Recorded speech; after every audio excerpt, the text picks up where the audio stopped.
Your own personal paradise. Ooh, hey, grab me a coconut water. Bundling. Just another way to save with a personal price plan. Like a good neighbor, State Farm is there. Prices are based on rating plans that vary by state. Coverage options are selected by the customer. Availability, amount of discounts and savings, and eligibility vary by state. Our daughter Jessie loves playing detective. A clue. But since we discovered she has sensitive skin, we've been playing detective too. We thought the problem was our puppy. But it was actually our old detergent. Aha. So we switched to Tide Free and Gentle. Tide Free and Gentle provides an excellent Tide clean, and it doesn't leave behind irritating residues like dyes or perfumes. So it's gentle on your skin. Case closed. If it's got to be clean, it's got to be Tide Free and Gentle. When I wake up The best mornings in the morning light, start with Wrangler. I pull on my jeans and I feel alright. Jeans, jackets, and shirts that get your day started. Good mornings make for better days. Wrangler, for the ride of life. This is the story of the one. As a quality technician in a food processing center, she knows that making the right call is the best way to avoid a recall. That's why she trusts Grainger's world-class supply chain to deliver the high-quality supplies she needs to help keep her production line, her equipment, and her customers happy and healthy.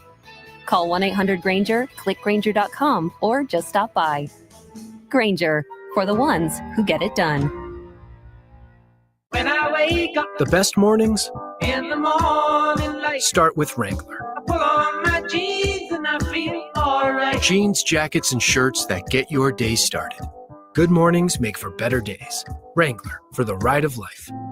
The KFH Studios, powered by Devon James Injury Lawyers. Call 888-8888. That's 888-8888. Traffic. Heaviest and slowest traffic volumes that we're seeing out there this morning, right around Harry and Hillside, east and westbound on Harry, especially west of Hillside. Traffic update from 98.7 and 1330 KNSS. I'm Jed Chambers. Weather. Winds out of the south are going to pick back up today. After being pretty light during the evening and overnight, they're going to get back up to 15 to 30 miles an hour, possibly gusting up to 40 to 45. Increased clouds with a high of 59 degrees. With your Storm Track 3 forecast, I'm meteorologist Ronna Williams. 1, 2, 3, 4. Wichita's official radio voice of the NFL. This is 97.5 and 1240 KFH. Kansas Fan Headquarters, 97.5 and 1240 KFH Wichita, KNSS HD2 Clearwater, and Odyssey Sports Station. Hey Wichita, it's Jacob Albrock. Stay right there for the latest breaking in sports talk. It's Sports Daily coming up next, exclusively on 97.5 and 1240 KFH. I'm Omar Reese with NFL Network Now on the Westwood One Radio Network. The Raiders making Max Crosby the highest paid non-quarterback in the NFL on Wednesday. The team signing their pass rusher to a 3-year, $106.5 million contract extension, including more than $91 million guaranteed, according to NFL Network insiders Tom Pelissero and Ian Rappaport. Elsewhere, just a day after making Saquon Barkley the highest paid running back in league history, the Eagles are re-signing linebacker Zach Bond to a 3-year, $51 million deal with $34 million guaranteed per Rappaport. The Seahawks are releasing veteran wide receiver Tyler Lockett. After 10 seasons, Lockett leaves Seattle ranked second in franchise history in receptions, receiving yards, and touchdowns. Meanwhile, his longtime teammate DK Metcalf has requested a trade with 1 year remaining on his contract. And the Chiefs are trading guard Joe Thuney to the Chicago Bears in exchange for a 2026 fourth-round pick. This has been NFL Network Now on the Westwood One Radio Network. All right, when it comes to getting life insurance for your family, a lot of excuses can get in the way. But ask yourself this: if something were to happen to me, who would pay the mortgage, the kids' education, and the other bills? Then forget the excuses and check out Ethos Life, the online, easy way to get life insurance in 10 minutes. Ethos has rates that you can afford, like a $500,000 policy for a 40-year-old male starting at $1 a day or $30 a month, with a few health questions and no medical exam. Get your free quote right now at checkethos.com. That's checkethos.com. Not available in all states. Rates do vary. On the battlefield, there's a saying America's military men and women live by. Never leave a fallen warrior behind, ever. Off the battlefield, Wounded Warrior Project operates with the same goal. Wounded Warrior Project was created to help our men and women returning home with the scars of war, whether those scars are physical or mental. Wounded Warrior Project, We never leave a fallen warrior behind, ever. Learn more about what we do at woundedwarriorproject.org.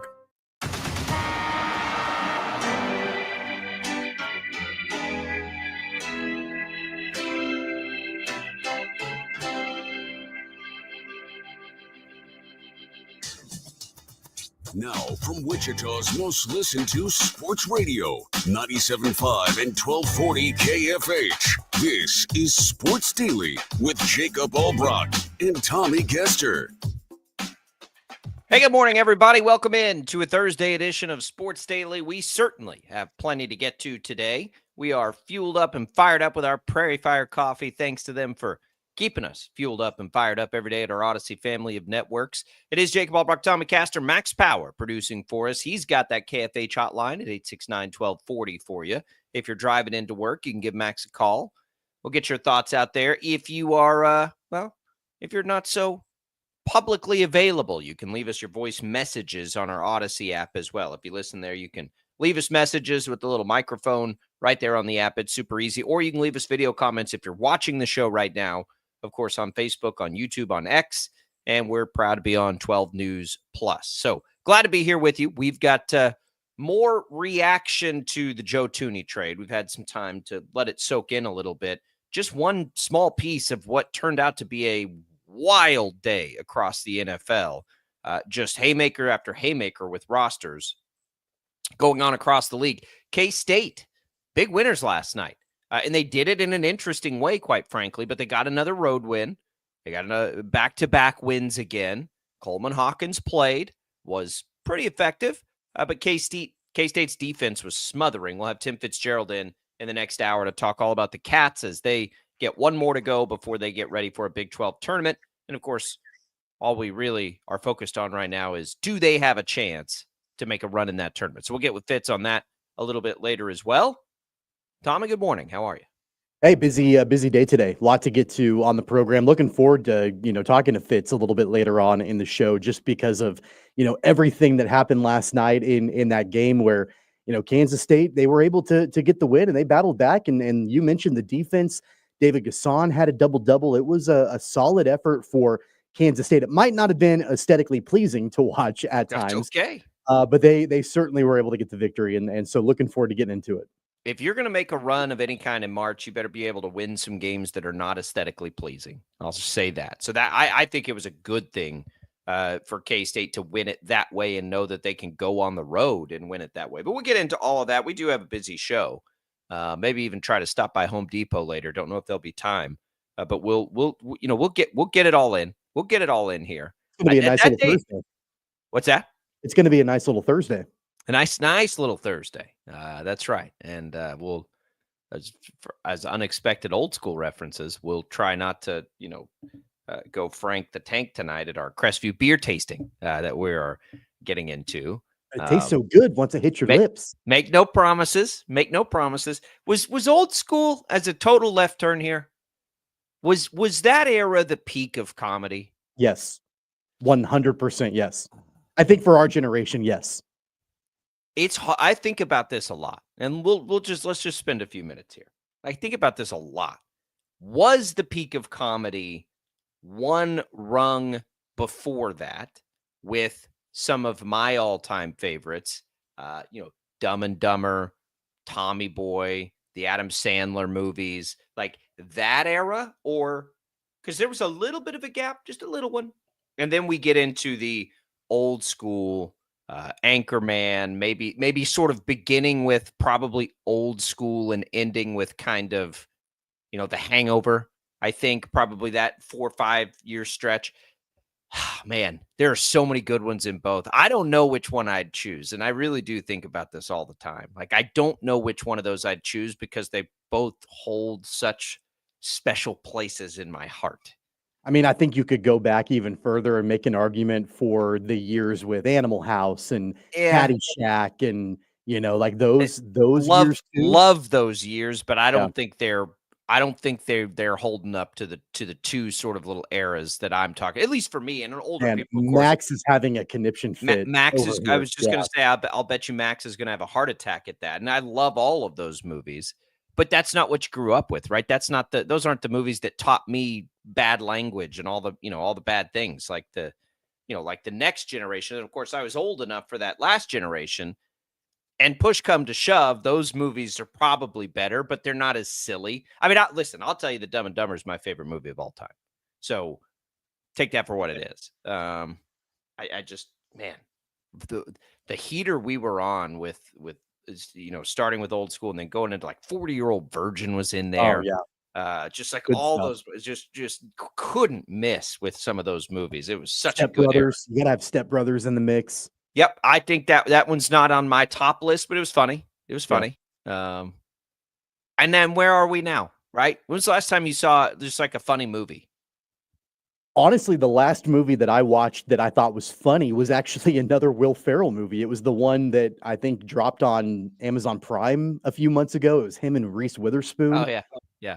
And he's playing a dad of a daughter that's getting married, and they've got all these wedding hijinks. It was pretty. I mean, it wasn't like old school funny or Anchorman funny, but it was funny. It was all right. That's the last time I think I've seen a comedy that I actually thought was good.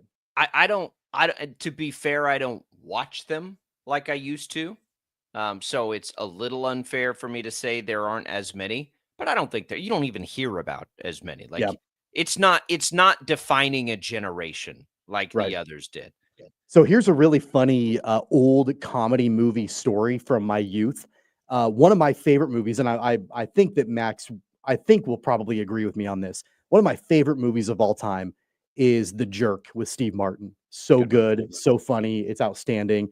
But when I was a kid, I would always watch it when it was on TV. So until I became an adult, I never watched the actual theatrical version of the show. So of course it's edited for TV and all of that. So if anybody, I'm sure a lot of people out there have watched The Jerk, you know the name of the dog, you know the name of Steve Martin's dog in that movie. All throughout my childhood, I thought the dog's name was Stupid because they had to edit it for TV. Yeah. It's an expletive. You can't say that on TV. And so it was quite a shock when I would talk to people as an adult and I'm like, oh, that movie's so good. I can't believe they named the dog Stupid. They're like, no, that is not the dog's name in the actual movie. It wasn't until I became an adult that I realized I was wrong. And listen, Max, I don't want you to be like the National Lampoon's movies, those movies, anything with John Candy for me. Oh, yeah. Like John Candy I'll movies watch. are great. I will watch it anytime it's on TV. It just like I had to come back to those movies because I would have been like a toddler when those movies came out. So, Max, I would assume that is your golden era of comedy. You never saw Fast Times, I take it. Oh, Fast Times is a great movie. Sure I did. Yes. Yeah. Absolutely. Yeah, it's a great movie. Great movie. None of this is to disparage that generation. I was just a little bit behind it. So I came back to those movies a little bit later. They're great movies, though. Wedding Crashers. Great movies. Wedding. We didn't even talk about Wedding Crashers in that mix of. Oh, I thought I said Wedding Crashers. But they're all sort of lumped together. Like that when they're Vince Vaughn, Will Ferrell. The two outlets, like Old School and then The Hangover, are a little bit different, and to me those are probably the best two. But everything crammed in there was that same. They American all kind Pie? of felt the same. They were great. What? Were you an American Pie fan? Oh yeah, absolutely. Yeah. You better believe it. I put that one back with the other generation too. Yeah, American Pie was more the one before, I think, than Old School. It was kind of right in the middle. Like it was kind of the bridge. It was the bridge between. It was, but I think of those as like that one. Adolescent years, right? Like when I was in middle school and maybe high school, and then while all the others came after high school. Anywho, we love comedy. Comedy's back, baby. Maybe we'll get some funny movies too. We're getting great stand-up lately. All right, we're going to come back. We'll actually talk sports here. Let's digest the Thuney trade. We'll get through that. We'll get through another wild day in the NFL too, just as a whole. That's all coming for you here on Sports Daily.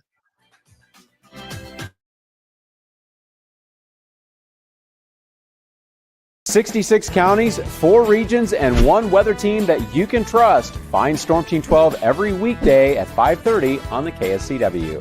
Whatever the weather and wherever you are, Storm Team 12 is zooming in, going zone by zone to give you a more in-depth look at the forecast and some science behind the storms so you know more. We're focusing on the forecast so you can focus on what's important to you. Storm Team 12 Weather Focus, 5:30 on the KSCW. The future of television has arrived. Next Gen TV is here with stunning video, movie theater quality sound, enhanced voice clarity, and interactive features, all upgradable for the future. Learn more at watchnextgentv.com. Sometimes people tell us, I don't get it, it's just tea. But let me tell you, we are so much more than just tea. With 20 plus flavors of sweet and unsweet iced tea, the possibilities are endless. Come on in and try them all for free to find your favorite or get us on the go for your busy lifestyle. And don't miss happy hour every day. So the next time someone tells you it's just tea, tell them to come by and find out why we say, drink tea, be happy. Is the canvas of our imagination. They tell a story. Clouds affect the events of your day. Sometimes they growl, sometimes they inspire, but they're always the messengers of nature's mood written in the sky. Storm Team 12 understands the language of clouds. We're dedicated to decoding their message so you know what to expect. Behind every cloud, there is a story waiting to be told. Trust Ross Jansen and Storm Team 12, alerting you first to the impact on your life. When you need help, remember, you're not alone. We are here. We are neighbors. We are together. We are Kansas.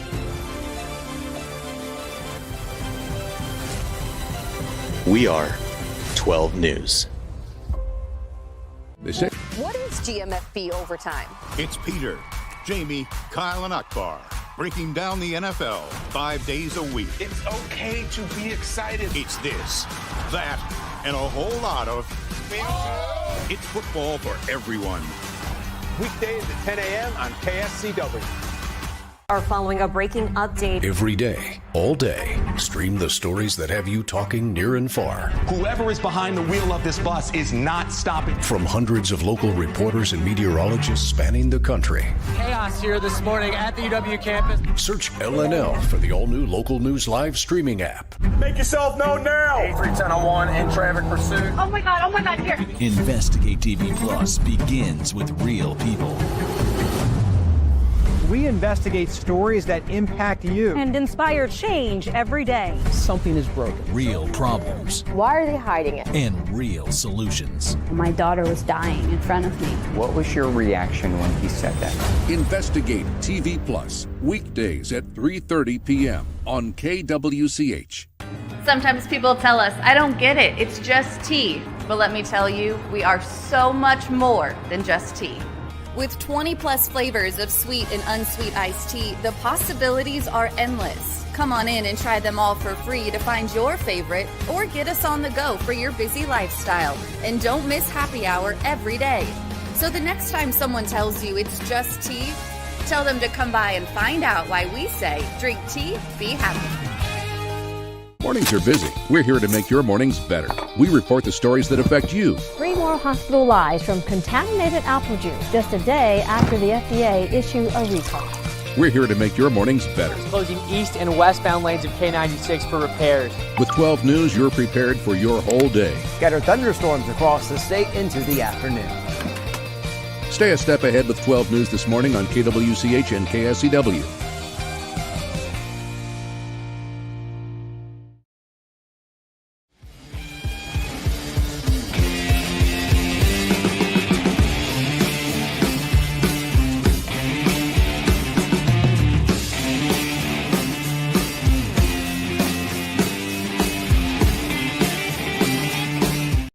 It's 9/12/40. Time to get busy. This is Sports Daily on KFH.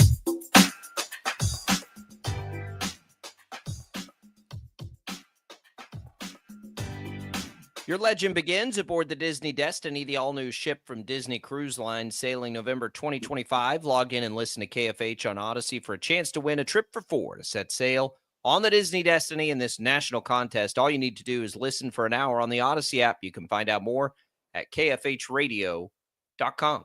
Glad to be here with you, everybody. It is Sports Daily. Jacob Albrock, Tommy Castor, coming to you here on KFH. And there is a ton to get through in the NFL. And it all sort of started yesterday with Joe Thuney and the Chiefs making the decision to trade Joe Thuney. But after that, as we're trying to react to that, you get, you get DK Metcalf looking for a trade. Guy we followed forever, Tyler Lockett, gone from Seattle as well. You get the Chargers releasing Joey Bosa. You get Max Crosby becoming the highest paid non-quarterback in football. It was a day for the NFL, Tommy, but for us, and I guess for everybody else, it sort of started with this Thuney trade for the Chiefs to the Bears. And, again, just to reiterate, a 2026 fourth-round pick, so something that doesn't help them at all this year, outside of course, the financial implications in which they freed up that Joe Thuney money. Yeah, there were obviously, as you mentioned, a lot of different moves that happened yesterday. You mentioned Max Crosby getting paid, Joey Bosa getting cut, that's surprising to me. I know they're trying to clear some cap space and all of that, but it's funny, or at least interesting, that you've got two teams in the Chiefs division, one of which paid their edge rusher and the other one released their edge rusher. Found that kind of interesting. And then the DK Metcalf news, I think, could be consequential. Diana Rossini reported this morning that the Seahawks, get this, the Seahawks are thinking that they would like to get a first and a third round pick for DK Metcalf. And I'm like, good luck with that. I don't think there's any team in the world that's going to give the Seahawks a first and a third for DK Metcalf when there are so many veteran wide receivers that are available. And there was all this discussion yesterday. And I know that I think Rich Eisen was talking about it on his program yesterday. Of course, he follows us here on KFH. He posed the question, is the wide receiver the new running back? Remember like a couple years ago when the running backs weren't getting paid and there were so many of them. Are wide receivers now the new running back because there are so many veteran wide receivers that are available out there? I think it's impossible that the Seahawks are going to get what they're looking for in DK Metcalf. But the market, it's definitely, I think, a buyer's market to go out and get, the wide receiver that you want and not have to pay a whole lot of money. Yeah, he's making $31 million this year. Yeah. That's the problem. Like, you'd be lucky if you get a third if somebody just takes on the contract. Right. You're not getting a first for an older player. How old is DK Metcalf? He's, let's just check here. DK is 6 years in the league. Yeah, he's 27. No, ain't going to happen. Not going to happen. Sorry. Like, good luck, Seattle. Yeah, but that ain't going to happen. Yeah, they want a first and a third round pick. And then Metcalf also wants a new contract worth around $30 million a year. I'm like, you guys are dreaming if you think that there's any team in the NFL that's going to give you a first and third and then go and pay DK $30 million a year after they gave up a first and third round pick. I like DK Metcalf, but not that much. No, it just doesn't make any financial sense. Tommy, I'm going to give you his last 3 years. He's had right around 1,000 yards, never more than 8 touchdowns. The last 2 years, he's caught 66 balls each season. Like, he's good. He's a good player, but come on now. Like, are you kidding me? Like, he played in all, he doesn't miss any time, so those numbers aren't like skewed or anything. But 66 catches the last 2 years and right around 1,000 yards and an average of, what would that be? 6.5 touchdowns? No. Like, I don't want to say he's a dime a dozen. He's not a dime a dozen, but come on. Like, that ain't going to happen. He's probably just above a dime a dozen. Like, he's not in that elite status. He's not a Justin Jefferson, like that sort of thing. He's better than the, normal crop of wide receivers, but I don't know if you're ranking it. He's probably a B. Like, wouldn't you say he's kind of a B receiver? I think for a team that brings him in, or maybe a B plus. Yeah, I'd be okay still with B plus, maybe. Maybe. I'm just looking real quick because I'm curious here. His status in the league last year would have put him at the 25th. He was 25th in the league in yards. Okay. Let's go to receptions. He was 39th, right above Demario Douglas. So, and he played 15 games, right? So even if he played all 17 and caught 5 balls in each of those other 2 games, which is about his average, he'd still only be 20 like around 25, right? So no. And here's another update, by the way. Adam Schefter reporting that Metcalf prefers to be dealt to a contender. So I'm sure he does. There are 3. It's first and third round pick, an extension of $30 million a year from a contender. I want what he is smoking. I want what the Seahawks are smoking, because it's absolutely not going to happen. And he's 27 years old, and he is a physical specimen, which is a problem as you get older, right? Like he's this big physical receiver. That's going to be a problem for him in the next 2-3 years when he wants this new deal. I'll give you a comparison. T. Higgins, who reportedly today is there, a lot of teams are checking in on T. Higgins, in only 12 games last year, outproduced DK Metcalf in an offense that also features Jamar Chase, right? So, like, if you want an example of the kind of receiver that is going to net that sort of return, you can look at a guy like T. Higgins, not DK Metcalf. He is past that portion of his career. So what's far more likely is, maybe they can find a contender. The chances are good there, because a contender is going to be the only team that wants to bring in DK Metcalf, right? Like, you're not going to find some bad team going after DK Metcalf. So for Metcalf, you got to know you ain't getting 3 years and $90 million. Like, that's not going to happen. So you can, and he's the one who asked to be traded, right? Is that him? He was the one that asked. He's requesting a trade, correct? Yeah, and they're granting that request. Okay, so he'll go out there and quickly learn, and maybe that's all the Seahawks are doing, and be like, yeah, you know what? You think you can get 3 years, $30 million? Why don't you go shop around? And then they'll find out that in fact, there's no appetite for that. Wouldn't you rather, if you're a contender, or maybe not even a contender, if you're a team looking for a wide receiver, wouldn't you rather trade for a guy like Brandon Ayuk than DK Metcalf? Because I know the 49ers are shopping Ayuk. Yes. Ayuk is a little bit younger than Metcalf is. Not as accomplished. Not as accomplished, but he's going to be less expensive, I would think, than what Metcalf is looking for. I don't think Ayuk is eyeing a $30 million a year extension. I wouldn't think, at least. I don't know. That would be, I would rather go after a guy like Ayuk. I would rather call the Bengals, like you mentioned, and see if they're willing to trade T. Higgins, who they've tagged for the second straight year. Those both would make more sense to me if I'm a GM than giving up a first and a third and a $30 million extension for DK Metcalf. If I am in that market, he's not going to be close to the first call I'd make. I'd call the Dolphins. If I'm willing to trade that kind of capital, I'm calling the Dolphins to ask about Tyreek Hill. Ayuk. I'll call the Jets probably before any team and ask about Garrett Wilson. Is he fit into their long term now? Or if we're talking about Garrett Wilson now, like, okay, I'd trade a first and be willing to extend that player. He's like 24 years old, 25 years old. Yes. Okay, fine. But not for an aging guy who's big and very likely to his body to betray him a little bit.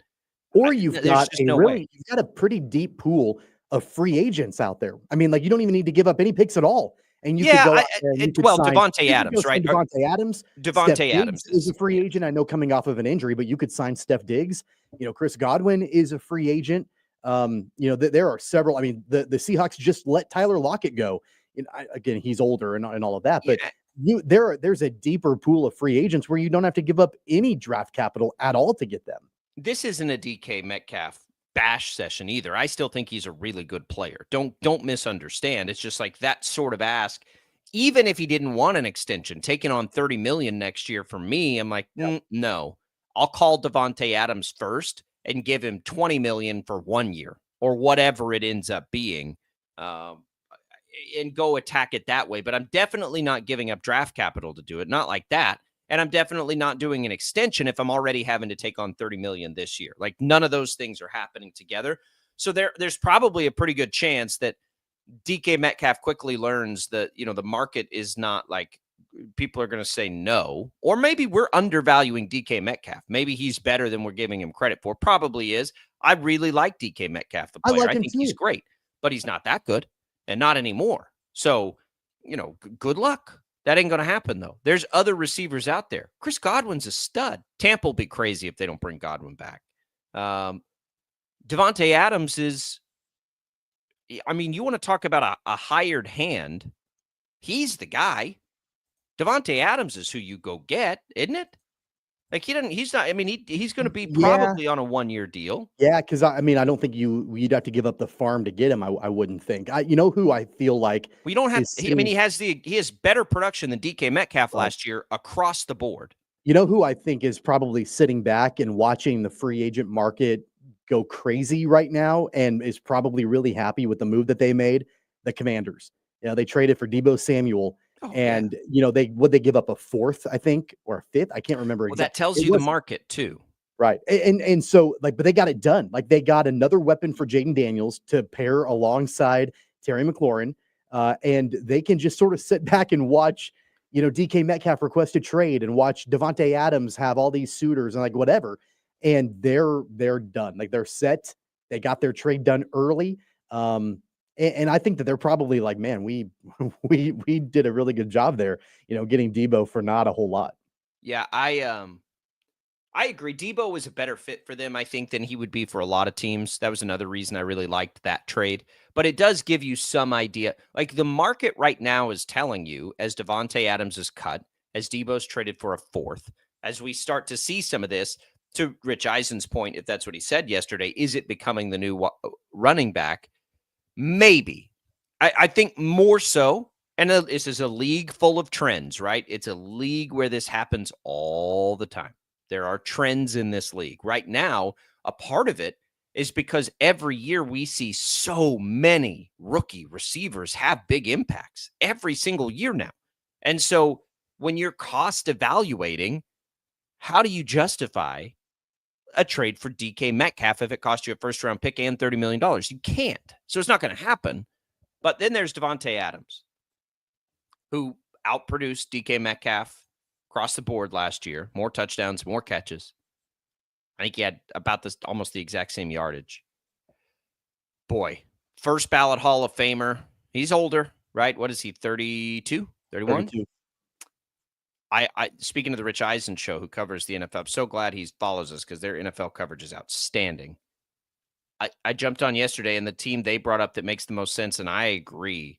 Like, if you're the Buffalo Bills and all it cost you is a little money right now, Devontae Adams, who made his living in a cold weather football city, you got to go make that happen. He may want to play with Rodgers, that's fine. But you got to make that call. Like, yo, dude, come on. If Devontae Adams went to the Bills, I told you yesterday the Ravens are probably my as of March 5th, based on the roster we currently see with all the questions that still need to be answered, my favorite. If Adams went to the Bills, that might change. That might change. And, of course, the Chiefs will have plenty to say by the time they sort out their needs. But, man, Adams to the Bills seems like it makes way too much sense not to happen. Unless Adams doesn't want to go there. They're going to have to do some restructuring. Max just let me know that the Bills are $12 million in the red against the salary cap. So they're going to have to, and a lot of teams are that way. They're going to have to, make those restructuring moves and that sort of thing. The Cowboys just did that with Dak Prescott to free up some salary cap space. They restructured his contract. And CeeDee Lamb. And CeeDee Lamb. Can we talk about the Cowboys for a second? Sure. $60 million they freed up. And you don't free up that money through restructures unless you're fully intent on spending that money. You would hope. So they don't save any money. Like, it doesn't save them. It's not like they get to put $60 million in their pocket. Don't count your chickens before they're hatched. I think they'll probably do some spending too, but let's not get our hopes up that they're going to go, and even if they make moves, they're going to make the right ones. That's the point. The Cowboys are a great drafting team. Yeah. They are not a great team at contract negotiations and contract decisions historically. So now they've got Jerry Jones has $60 million burning a hole in his pocket that he's got to go find a way to figure out how to spend. Now, I will say, though, I have a Cowboys thread with some buddies yesterday, and I was like, listen, like, as we're all, dogging the Cowboys all the time, I'm like, with the way historically that they draft and $60 million, they can go get a whole lot better than they were last year. A whole lot better than they were last year. Now, how do you spend it? My contention with them is, well, hey, you gotta fix the offensive line because they lost Zach Martin. I think they'll probably do that through the draft. Go bring in just 2 defensive smashers and try to be the best defense in football, because you can't make it all about Dak. We know that's not going to work. So try to go be the best defense like they have been some years in the last 4 or 5. Go try that and see what you can do to fix the line. It's a running back loaded class. This is an off season for everything that they did wrong last year with those 2 restructures that do kind of favor them a little bit. I really wish Zach Martin wouldn't have retired. That sucks. Because if he was still there and they would have had a little bit of that money coming back, but man, oh man, what an interesting offseason for them. Yeah. I'll believe it when I see it that they can actually make the right free agency. Oh pick. yeah. I mean, the chances of that are low, right? I have this thought in my head that, yeah, they'll probably make a couple of moves, and the moves that they make will probably be like, what are they doing? Why are they paying that player? I don't even know. I don't even have an example of who that would be, but they'll go give Aaron Jones $40 million for 1 year or something. Yeah. Yeah. Something stupid. And we're like, what are you guys doing? Yeah. They'll go trade a first and a third for DK Metcalf. Right. Maybe that's why the Seahawks are putting him out on the block. Give like him that. $30 million a year. I think that the Cowboys might. I mean, hey, CeeDee Lamb and DK Metcalf would be fun, but I could totally see the Cowboys overpaying for him. An all initial wide receiver room that doesn't actually make you that much better. Yeah, that'd be the Cowboys. That's a Jerry Jones move. Oh, what do you want, Seattle? You want a first and a third? We'll give you a first and a second. How about that? And we'll pay. DK, you want a $30 million extension? Let's make it 40. Why not? Yeah, we love you. We've got room. We're gonna sell some Metcalf jerseys. Yeah, God, I can see it now. Gross. Hey, guess what, everybody? Our season tickets sold out quicker than they ever have before. Yeah, listen. I wouldn't be angry if they traded for DK Metcalf. I'd be angry if they traded a first and third for DK Metcalf. That would be dumb. But and then you've got Joey Bosa being released. I told you yesterday when you sent me that last night, which I guess after you sent that to me, I guess it was expected. It's $25 million. I think it was fairly accepted. So that he could shift things as well. Sort of like Devontae Adams, right? He's a player that could go help a contender and put them over the edge. I don't think there's much doubt about that. I don't know why, but I had this feeling when you sent me that. I was like, the Chargers are going to go trade for Myles Garrett. And they want to use some of that money to go trade for Myles Garrett. That's the first thing I thought of when I saw that. Because I don't think the Chargers have any interest in not getting better this offseason. So if you're going to let go of Joey Bosa, who at $25 million, like that's not a terrible contract. Why would they do that? Just have this so weird place to go immediately. Like they're going to trade for Myles Garrett. We'll see. I think that would make sense actually, but we'll see. I think that even if it was expected for them to part ways with Joey Bosa, to me, I understand that they're saving money with him not on the roster, and so there is a benefit there. But it's surprising to me that somebody the talent level of Joey Bosa, that the Chargers weren't able to do anything else with him prior to getting to this point. Like getting some kind of value in return for him other than just the cap savings, but getting some draft picks and like trying to trade him or sign him to an extension or all the different things that you could do with the player before you have to get to a point to where you just cut him and you save that money. It's surprising to me that they weren't, and maybe they've been trying to work on something, but it's interesting to me that they weren't able to get anything done to either get more value in return for Bosa or to be able to lock him up. All right, we've still got to talk about the Thuney piece of this. Let's take a quick break here on Sports Daily. We'll come back, a little Chiefs talk. How do they fit into the wackiness? We'll talk about it next. Term life policy that you can 66 counties, 4 regions, and 1 weather team that you can trust. Find Storm Team 12 every weekday at 5:30 on the KSCW. Whatever the weather and wherever you are, Storm Team 12 is zooming in, going zone by zone to give you a more in-depth look at the forecast and some science behind the storms so you know more. We're focusing on the forecast so you can focus on what's important to you. Storm Team 12 Weather Focus, 5:30 on the KSCW. The future of television has arrived. Next Gen TV is here with stunning video, movie theater quality sound, enhanced voice clarity, and interactive features, all upgradable for the future. Learn more at watchnextgentv.com. Sometimes people tell us, I don't get it, it's just tea. But let me tell you, we are so much more than just tea. With 20 plus flavors of sweet and unsweet iced tea, the possibilities are endless. Come on in and try them all for free to find your favorite or get us on the go for your busy lifestyle. And don't miss happy hour every day. So the next time someone tells you it's just tea, tell them to come by and find out why we say, drink tea, be happy. Is the canvas of our imagination. They tell a story. Clouds affect the events of your day. Sometimes they growl, sometimes they inspire, but they're always the messengers of nature's mood written in the sky. Storm Team 12 understands the language of clouds. We're dedicated to decoding their message so you know what to expect. Behind every cloud, there is a story waiting to be told. Trust Ross Jansen and Storm Team 12, alerting you first to the impact on your life. When you need help, remember, you're not alone. We are here. We are neighbors. We are together. We are Kansas.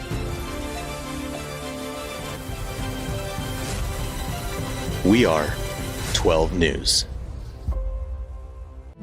What is GMFB Overtime? It's Peter, Jamie, Kyle, and Akbar breaking down the NFL 5 days a week. It's okay to be excited. It's this, that, and a whole lot of... It's football for everyone. Weekdays at 10 a.m. on KSCW. Are following a breaking update. Every day, all day, stream the stories that have you talking near and far. Whoever is behind the wheel of this bus is not stopping. From hundreds of local reporters and meteorologists spanning the country. Chaos here this morning at the UW campus. Search LNL for the all-new Local News Live streaming app. Make yourself known now. 83101 in traffic pursuit. Oh my God, here. Investigate TV Plus begins with real people. We investigate stories that impact you and inspire change every day. Something is broken. Real problems. Why are they hiding it? And real solutions. My daughter was dying in front of me. What was your reaction when he said that? Investigate TV Plus, weekdays at 3:30 p.m. on KWCH. Sometimes people tell us, I don't get it, it's just tea. But let me tell you, we are so much more than just tea. With 20 plus flavors of sweet and unsweet iced tea, the possibilities are endless. Come on in and try them all for free to find your favorite or get us on the go for your busy lifestyle. And don't miss happy hour every day. So the next time someone tells you it's just tea, tell them to come by and find out why we say, drink tea, be happy. Mornings are busy. We're here to make your mornings better. We report the stories that affect you. 3 more hospital lies from contaminated apple juice just a day after the FDA issued a recall. We're here to make your mornings better. Closing east and westbound lanes of K96 for repairs. With 12 News, you're prepared for your whole day. Scattered thunderstorms across the state into the afternoon. Stay a step ahead with 12 News this morning on KWCH and KSCW.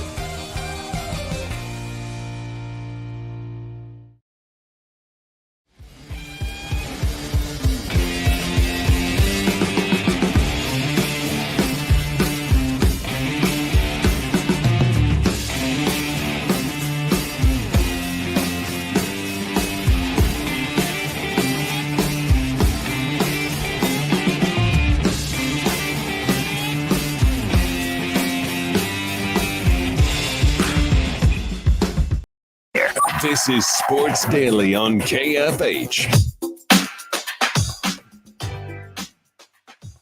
All right, welcome back in, everybody. Glad to have you with us here on Sports Daily. If you want to win some HTO, you can do that right now by texting us to win a free cup of iced tea from either East Wichita, West Wichita, or down in Derby. All you got to do to get your hands on more than 26 flavors is text us TEA to the short code 20357. You can enter once per day message and data rates apply. Good luck, everybody, in that contest.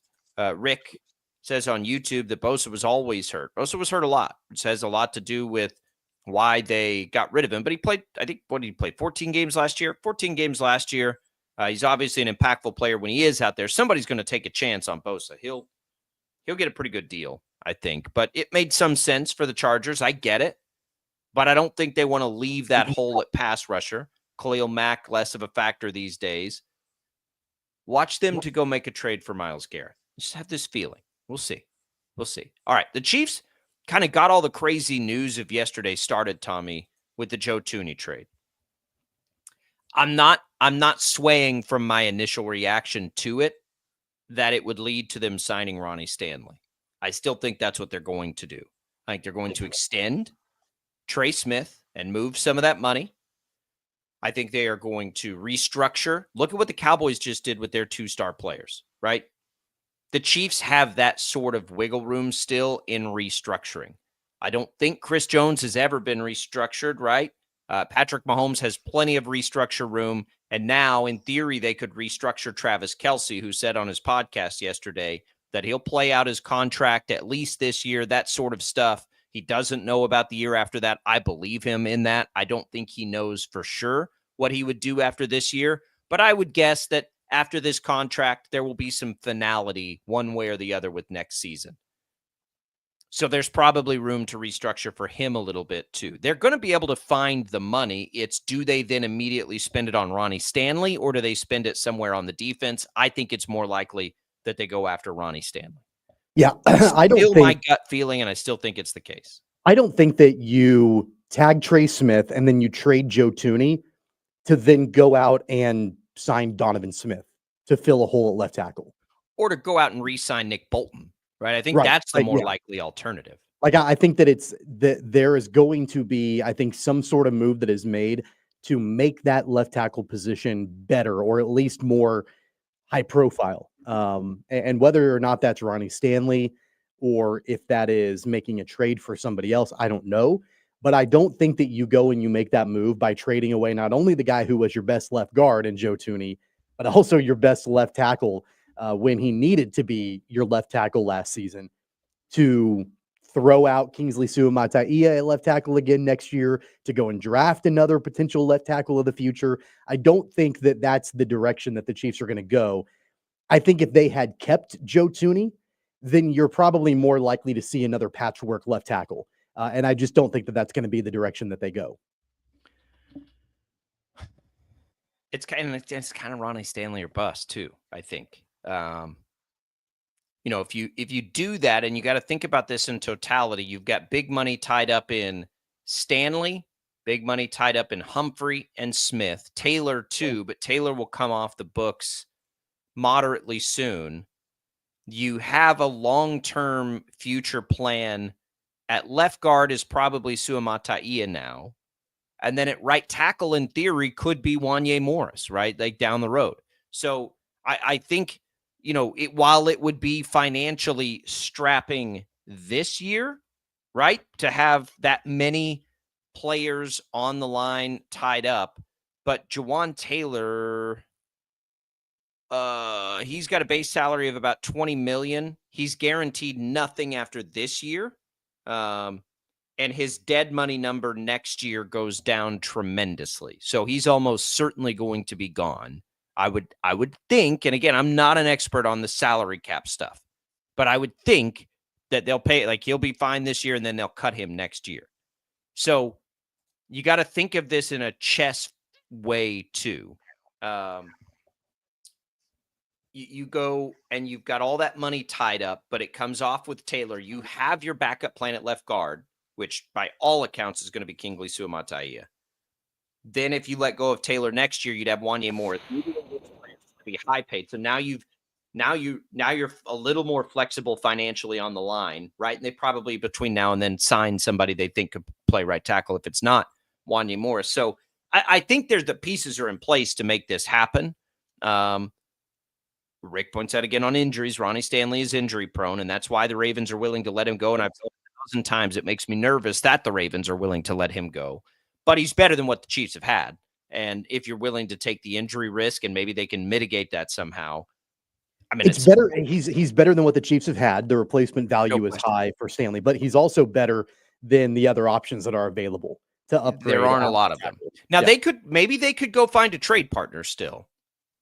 I suppose that's an option. The problem is all the teams that would maybe be willing to trade a left tackle are looking for a left tackle, right? All the teams that are bad enough to be willing to do something crazy like that kind of suck on the line, and they're all looking for offensive line. And on top of that, quality left tackles are at a premium. And so the teams that, might be willing to put their left tackle on the block that the Chiefs would look at, they're going to require a pretty penny in return to make that acquisition. So in a case like a Ronnie Stanley, who again, I know he's 32, 31, 32, regardless of his injury history and all of that, the investment that the Chiefs would have to make, I think even if they're signing him to a $20 million a year deal for 2 years, is going to be less than giving up draft capital for the future.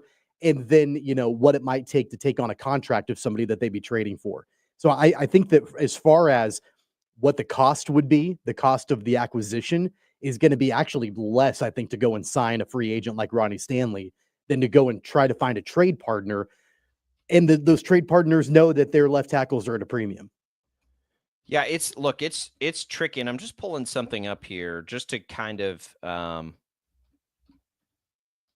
compare Stanley to what the Chiefs have been able to do there. So obviously Stanley's going to be better than everybody they had last year. But here's something interesting. In 2024, in which he played all the games, he was 21st in the league, according to Pro Football Focus. Pro Football Focus. He was the 21st best pass blocker.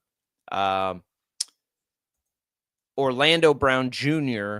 last year, Pro Football Focus had as the 12th graded pass blocker.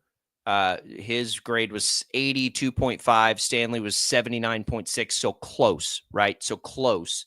So we can't think of Stanley as peak Eric Fisher, right? Or peak, use whatever example. You're not getting the best tackle in the league in Ronnie Stanley. He's about what they had in Orlando Brown Jr. That's a pretty good. Now that's a good. That's not. I'm not saying that's a bad thing, right? That's not a bad thing at all. That's kind of the player he is. Now the Chiefs. It's not that the Chiefs didn't like Orlando Brown Jr. They didn't want to pay Orlando Brown Jr.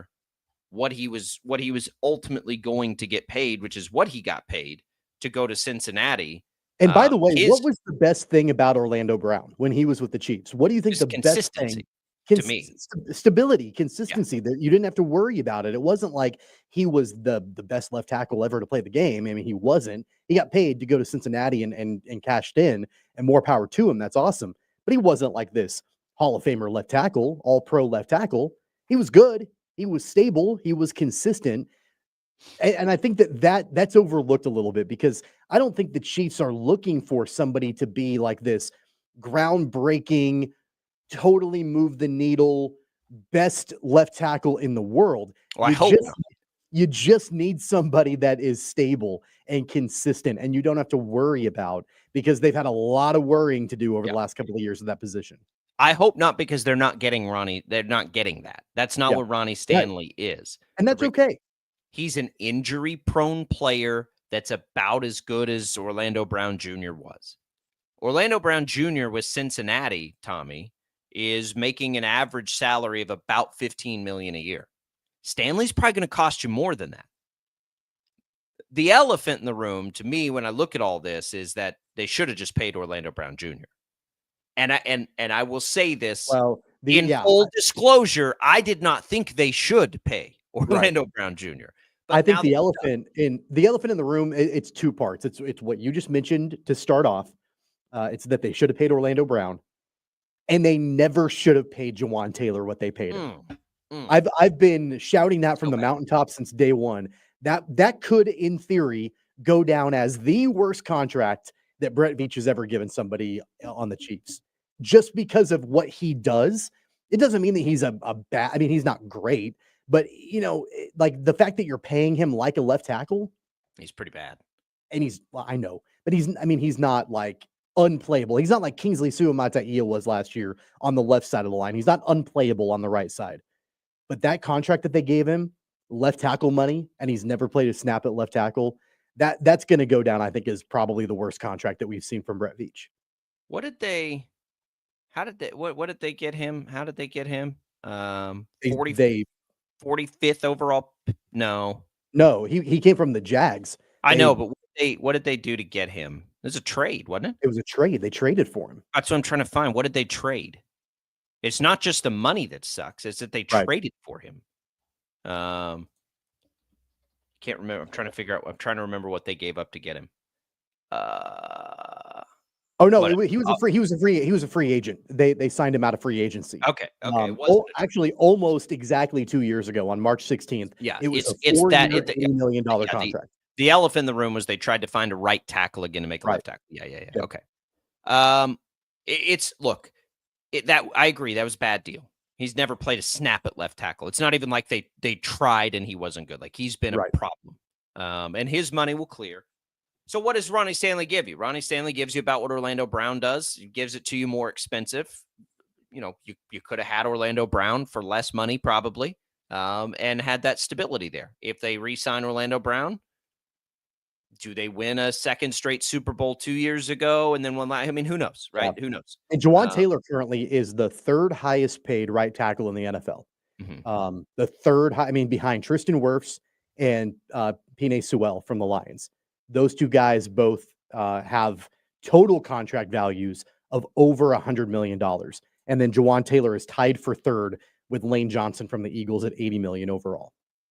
Yeah. You're talking about, three of the best linemen in football there, by the way.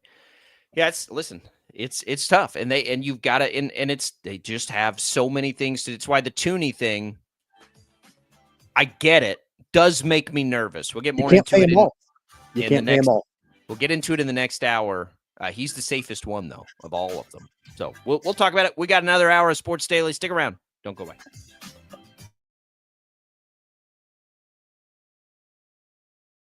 66 counties, 4 regions, and 1 weather team that you can trust. Find Storm Team 12 every weekday at 5:30 on the KSCW. Whatever the weather and wherever you are, Storm Team 12 is zooming in, going zone by zone to give you a more in-depth look at the forecast and some science behind the storms so you know more. We're focusing on the forecast so you can focus on what's important to you. Storm Team 12 Weather Focus, 5:30 on the KSCW. The future of television has arrived. Next Gen TV is here with stunning video, movie theater quality sound, enhanced voice clarity, and interactive features, all upgradable for the future. Learn more at watchnextgentv.com. Sometimes people tell us, I don't get it, it's just tea. But let me tell you, we are so much more than just tea. With 20 plus flavors of sweet and unsweet iced tea, the possibilities are endless. Come on in and try them all for free to find your favorite or get us on the go for your busy lifestyle. And don't miss happy hour every day. So the next time someone tells you it's just tea, tell them to come by and find out why we say drink tea, be happy. It's the canvas of our imagination. They tell a story. Clouds affect the events of your day. Sometimes they growl, sometimes they inspire, but they're always the messengers of nature's mood written in the sky. Storm Team 12 understands the language of clouds. We're dedicated to decoding their message so you know what to expect. Behind every cloud, there is a story waiting to be told. Trust Ross Jansen and Storm Team 12, alerting you first to the impact on your life. When you need help, remember, you're not alone. We are here. We are neighbors. We are together. We are Kansas.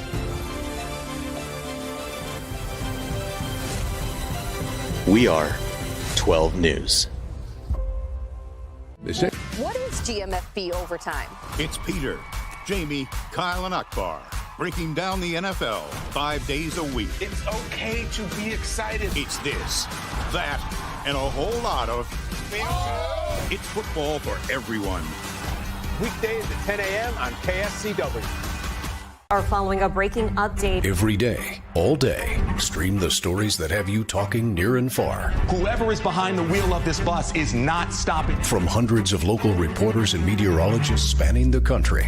Chaos here this morning at the UW campus. Search LNL for the all-new Local News Live streaming app. Make yourself known now. 83101 in traffic pursuit. Oh my God, here. Investigate TV Plus begins with real people.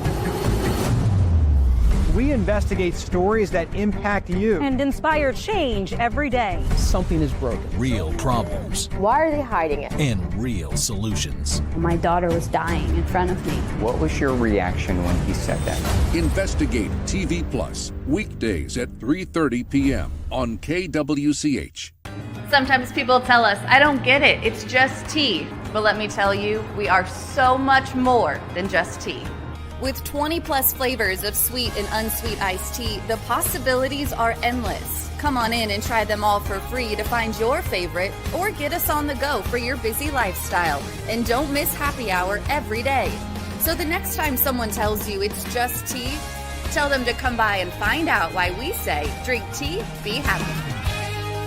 Mornings are busy. We're here to make your mornings better. We report the stories that affect you. 3 more hospital lies from contaminated apple juice just a day after the FDA issued a recall.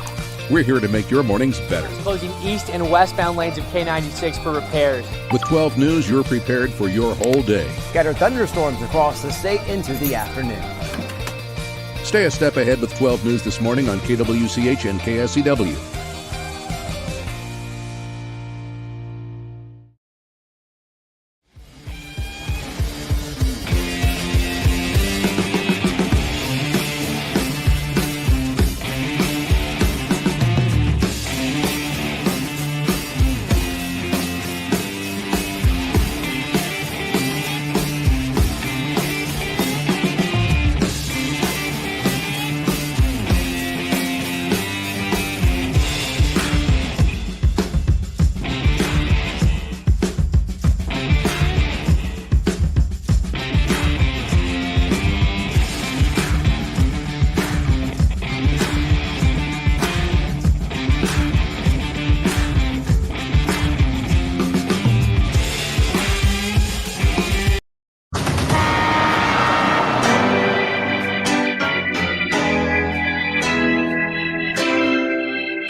Now, from Wichita's most listened to sports radio, 97.5 and 1240 KFH. This is Sports Daily with Jacob Albrock and Tommy Kester.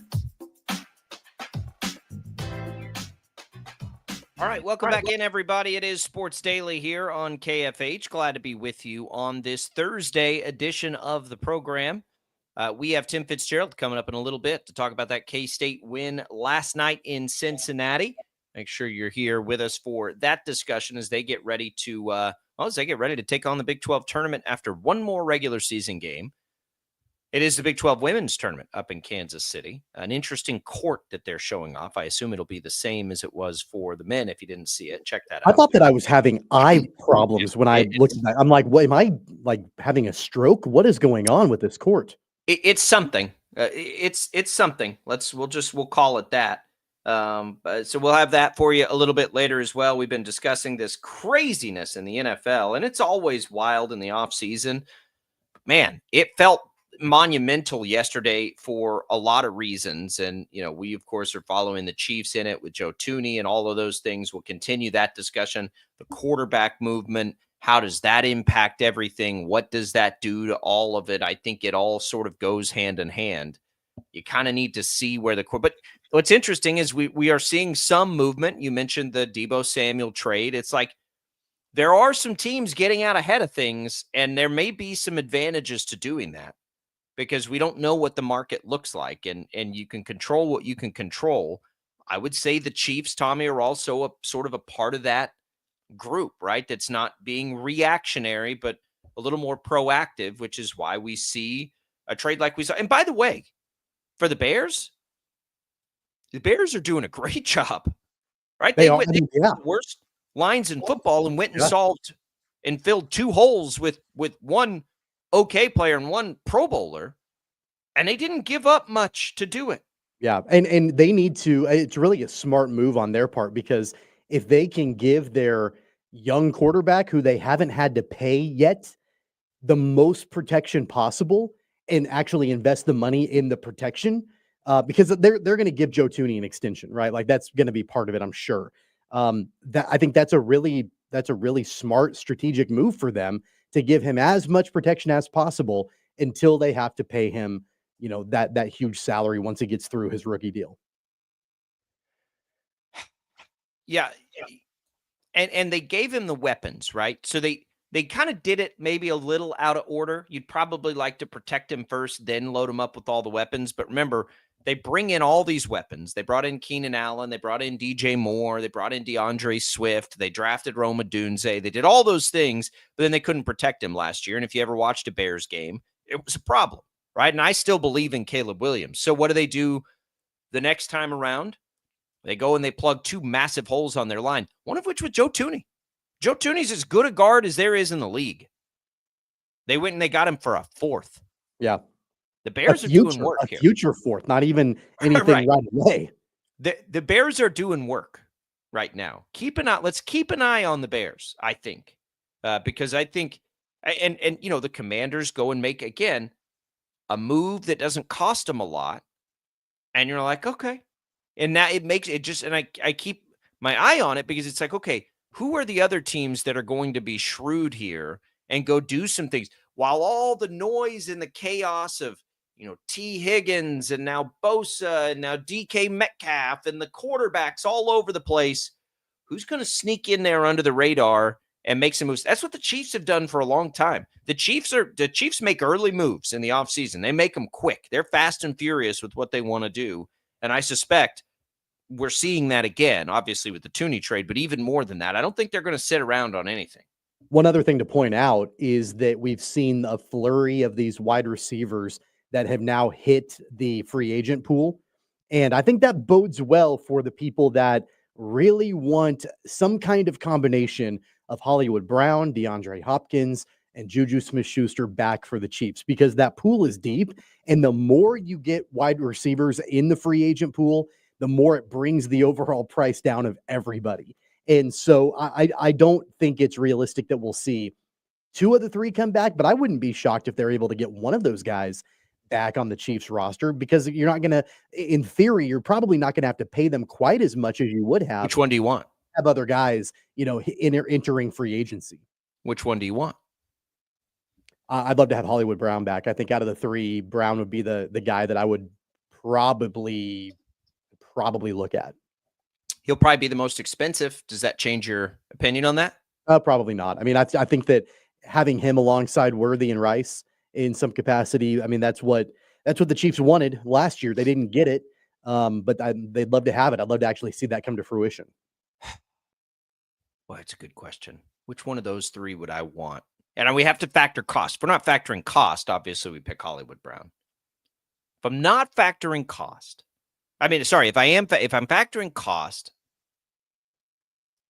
God, I might want Juju back. You want Juju back? You've been the biggest Juju hater that I've ever. I'm not a Juju hater. What? Yeah, you are. Come on. Like, all the times that you're like. No, you go back in this show's archives 3 years ago, and I said Juju Smith-Schuster was the receiver the Chiefs should trade for immediately a year before they did it. I'm not a Juju hater at all. I'm not a Juju hater. I remember times where you're like, well, what are you going to get for him? You're not going to get much out of him. He's Juju. He was not good enough to be the alpha, right? That was my point when they needed more than him. But I am not not Juju the player. I like Juju the player. They just were asking him to be something he was not going to be for a while. Last year, he was everything they needed him to be. I like the player. He's just not a top-end wide receiver in the NFL, which the first time they they brought him in, and I thought he would be then too. He wasn't. That was my only point. They only brought him back out of necessity. They were, Brown he went was down with an very injury. helpful. They had to have him.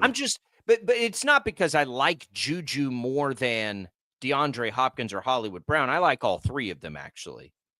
It's that if Rashee Rice plays a majority of the season, now and you have Worthy and Kelsey's coming back, I think depth becomes the bigger. I don't know that I foresee an offense where the Chiefs are going to take a lot of deep shots, which is why you'd like to have Hollywood Brown in there, right? Because Worthy's not that dude. We know that now.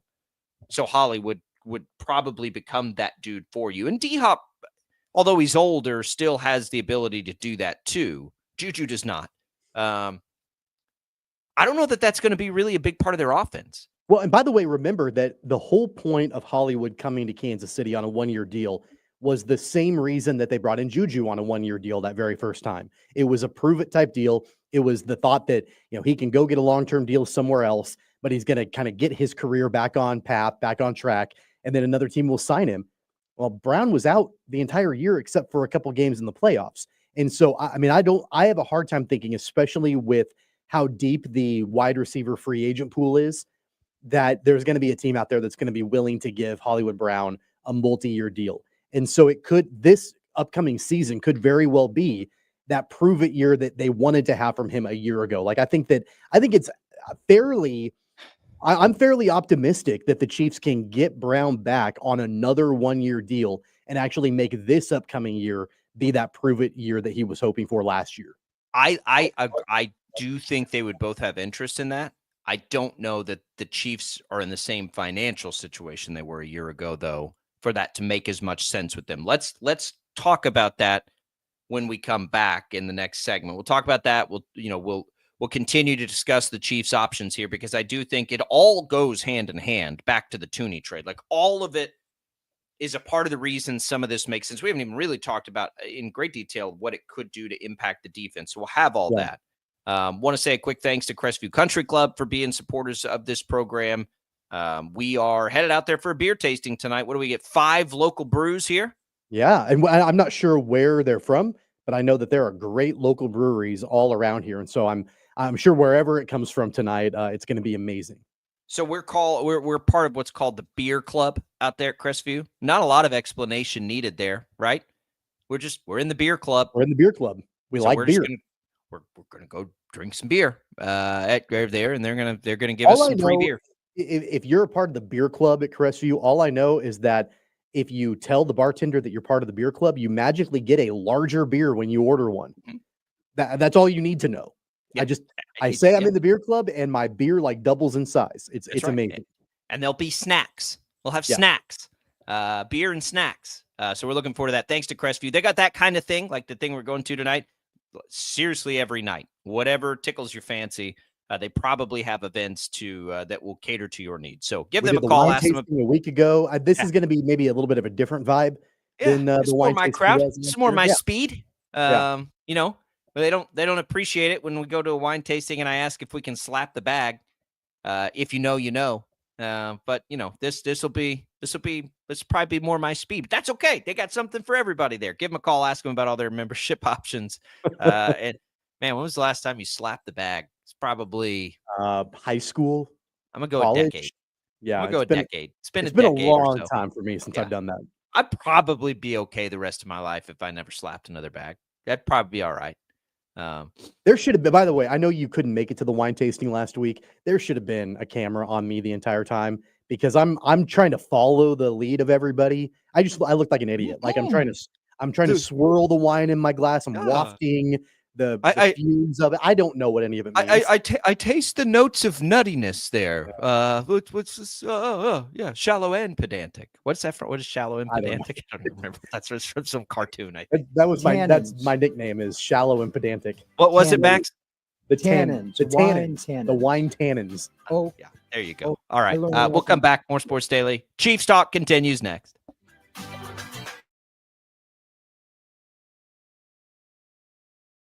66 counties, 4 regions, and 1 weather team that you can trust. Find Storm Team 12 every weekday at 5:30 on the KSCW. Whatever the weather and wherever you are, Storm Team 12 is zooming in, going zone by zone to give you a more in-depth look at the forecast and some science behind the storms so you know more.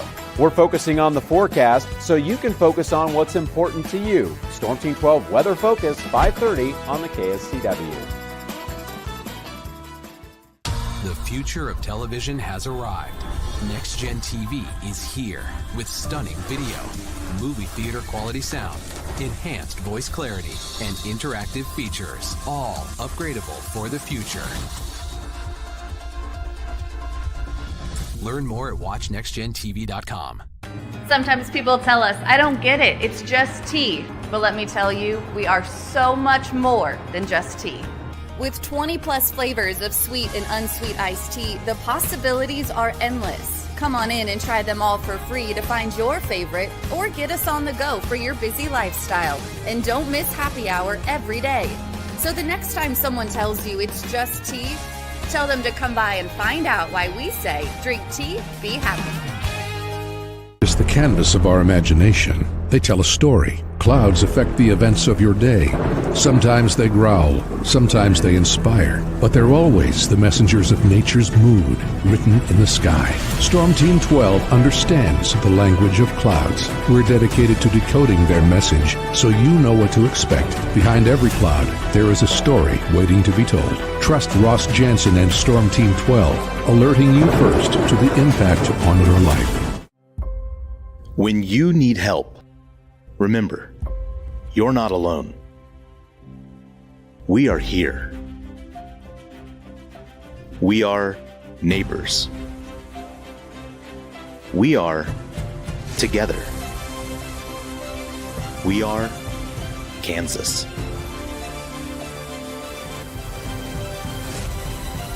We are 12 News. What is GMFB overtime? It's Peter, Jamie, Kyle, and Akbar breaking down the NFL 5 days a week. It's okay to be excited. It's this, that, and a whole lot of... It's football for everyone. Weekdays at 10 a.m. on KSCW.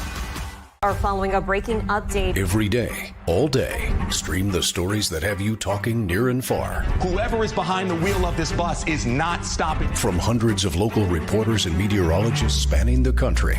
Chaos here this morning at the UW campus. Search LNL for the all-new Local News Live streaming app. Make yourself known now. 83101 in traffic pursuit. Oh my God, here. Investigate TV Plus begins with real people. We investigate stories that impact you. And inspire change every day. Something is broken. Real problems. Why are they hiding it? And real solutions. My daughter was dying in front of me. What was your reaction when he said that? Investigate TV Plus, weekdays at 3:30 p.m. on KWCH. Sometimes people tell us, I don't get it, it's just tea. But let me tell you, we are so much more than just tea. With 20 plus flavors of sweet and unsweet iced tea, the possibilities are endless. Come on in and try them all for free to find your favorite or get us on the go for your busy lifestyle. And don't miss happy hour every day. So the next time someone tells you it's just tea, tell them to come by and find out why we say, drink tea, be happy. Mornings are busy. We're here to make your mornings better.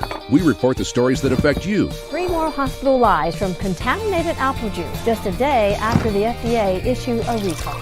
We're here to make your mornings better. Closing east and westbound lanes of K96 for repairs. With 12 News, you're prepared for your whole day. Scattered thunderstorms across the state into the afternoon. Stay a step ahead with 12 News this morning on KWCH and KSCW.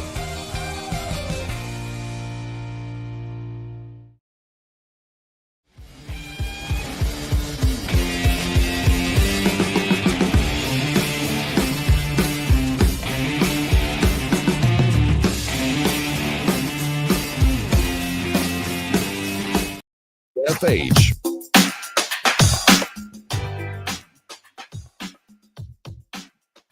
Hey, on your way into work, I want to keep listening to Sports Daily even after you park the car with the Odyssey app and Odyssey.com. You can just download the app, visit Odyssey.com, search for KFH, download the app today to get started. We appreciate everybody that listens to us on the Odyssey app. We know there are a lot of you out there.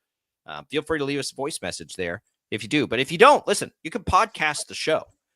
It's one of the, I don't know, Tommy, how it compares one over the other, but we have a lot of people that podcast the show, and we appreciate them. And if you're ever listening to us and you want to do that, it's really easy to do. In the Odyssey app, you just search KFH. You'll see Sports Daily right there. You download it. You listen to us whenever you want. So there it is for you. We appreciate it. We got the Jerome Tang Show coming up tonight, speaking of the Odyssey app. Following a big K-State win, we're going to have Tim Fitzgerald in, our K-State insider, to talk about that when we return. All right, so you brought up the wide receiver position. Like, the Chiefs have a lot of needs. I think we undersold the sheer volume of turnover the Chiefs roster was going to see this offseason. We focused on the big ones. Trey Smith was the big one, right? And then now there's Nick Bolton, there's Justin Reed, there's Charles Menahue, there's all those wide receivers, Kareem Hunt. The Chiefs have a lot that they'll need to replace. I think it's interesting as Travis Kelce comes back and they do get ready to sort of try to make one more run in the current iteration.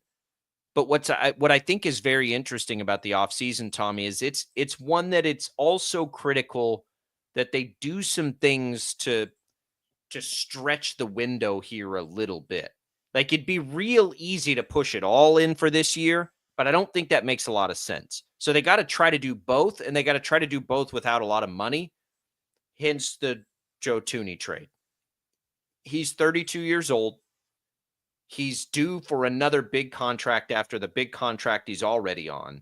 He's very good, but if you are going to invest in Humphrey and Smith, if you know it's going to be expensive, whether it be draft or money, to do left tackle, you're already too invested in right tackle. Like, it does make some sense. It sucks that it's him because you could make a case 100% that he was the team's MVP last year. Totally. There is absolutely a case to be made with the shift that he made and what he provided the team, that he was the team's most valuable player last year, outside of the obvious Patrick Mahomes. So it's crazy to imagine trading him. I think that's what caught us so off guard, is like, wait, what? But it does make some sense. He's the oldest of the group. And while it'll be easy to just walk away from Jawan Taylor when the time comes, it's harder to digest walking away from Joe Thuney. So on one hand, at least you got a fourth for him before you weren't going to be able to re-sign him anyway. And on the other hand, that money can help you now most immediately in a Trey Smith extension, which is almost guaranteed to happen now. And then how you use that savings is what will be the third move to come. Yeah, so I think that when the dust settles on all of this, if I had a crystal ball, we're not going to say ultimately when it's all done that Joe Thuney was traded to the Bears only for a 2026 fourth round pick. Correct. Joe Thuney was traded to the Bears for a 2026 fourth round pick and the opportunity to sign Trey Smith to a long-term extension. You're basically trading Joe Thuney going into the final year of his contract. You're not going to re-sign him anyway, I would imagine, after next season because he's 32. You're trading that for the opportunity to sign your 25-year-old right guard long-term, backload that money, and then you have more cap space available to go out and make the move for left tackle. So, yeah, again, it doesn't discount at all the importance of Joe Thuney. I mean, I think we can be clear. Not only was Joe Thuney probably the MVP of the team last year, but on top of that, if they don't have him, they don't make it to the Super Bowl. I mean, he was that essential to slide him over to left tackle. They were in desperation mode to have somebody be able to play left tackle, and he was versatile enough to be able to do that. So I don't think they make it where they need to be. And I don't think that they win 2 Super Bowls without him on that roster either. So he's incredibly valuable to that team.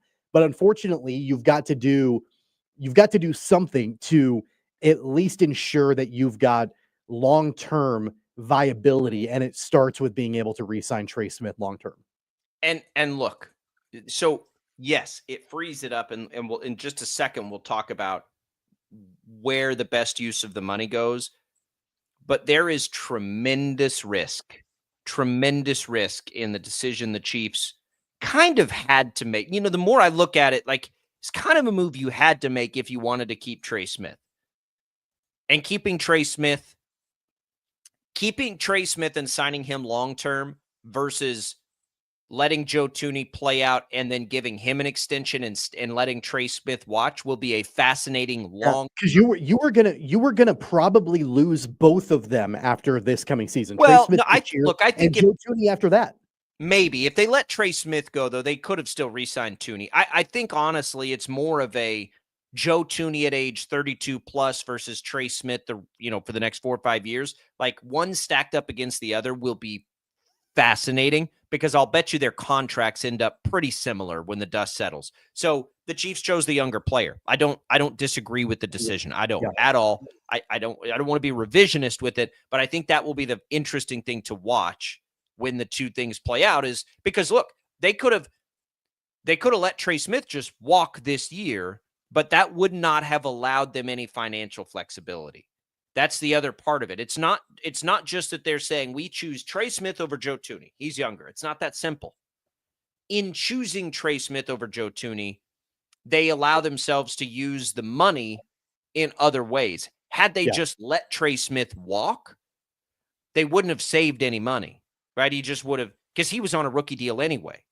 So it wasn't, they wouldn't create any financial flexibility by just choosing Thuney and letting Smith walk. So that's where we find ourselves today. Their hand was forced just a little bit in that decision. Now they have some money to utilize, and that's the next step. We both assume they will sign Trey Smith. That kind of has to be the next thing they do. After that, though, then we get into, okay, now what? I think we both think that they'll use the money at left tackle. That doesn't mean they will. Right? Ronnie Stanley may get an offer too big somewhere else. And the Chiefs are like, God, we can't pay that much for Ronnie Stanley. Like that could totally happen. So then what? If it's not Stanley, then what do you do? I think that you can then, work on some of these other free agents that, are pending for the Chiefs, whether we're talking about Justin Reed or Nick Bolton or, some of these other guys. You can try to find ways to bring them back. According to Nate Taylor, who covers the Chiefs extensively for The Athletic, he's reporting that Trey Smith is expected to get a deal between 4 to 5 years, around $23 million a year is where he's being projected to get a deal from the Chiefs. So whether that's 4 or 5 years, I'm unsure of, but somewhere around $23 million a year. One other note that I think is it's going to be really interesting to watch play out. Remember, there were only 2 teams that actually tagged a player this year, the Chiefs with Trey Smith and the Bengals with T. Higgins. There were no other franchise tags in the NFL this year. I think there's a pretty high likelihood that both of those guys will be off a franchise tag by the time this season starts. Trey Smith with a long-term extension and T. Higgins either with an extension or the Bengals trade him.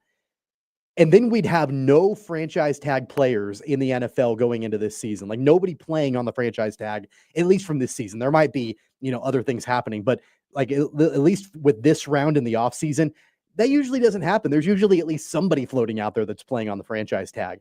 But that wouldn't be the case. We'd have to watch both of those teams. But I do find that interesting a little bit. I do too.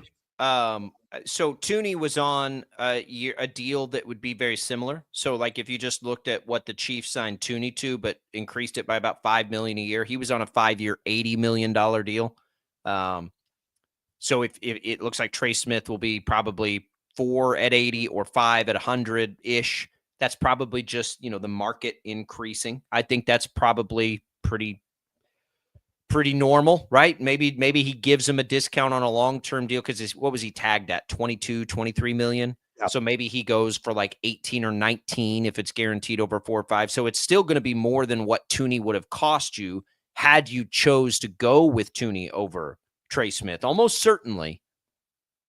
But again, like they did with Joe Thuney when they signed him, they can very much backload the deal. If you go look at Joe Thuney's contract, which I have up right now, his cap hits in the first 3 years, it went from 4.5 to 8 to 13.5 to this year, that cap hit being almost 27 million. Okay, so they backloaded it. Let that be your guide to what's likely to come on a Trey Smith deal. They're going to do the same thing. So even if you just followed the Joe Thuney footprint, right? They made the year one cap hit for Thuney in his deal $4.5 million.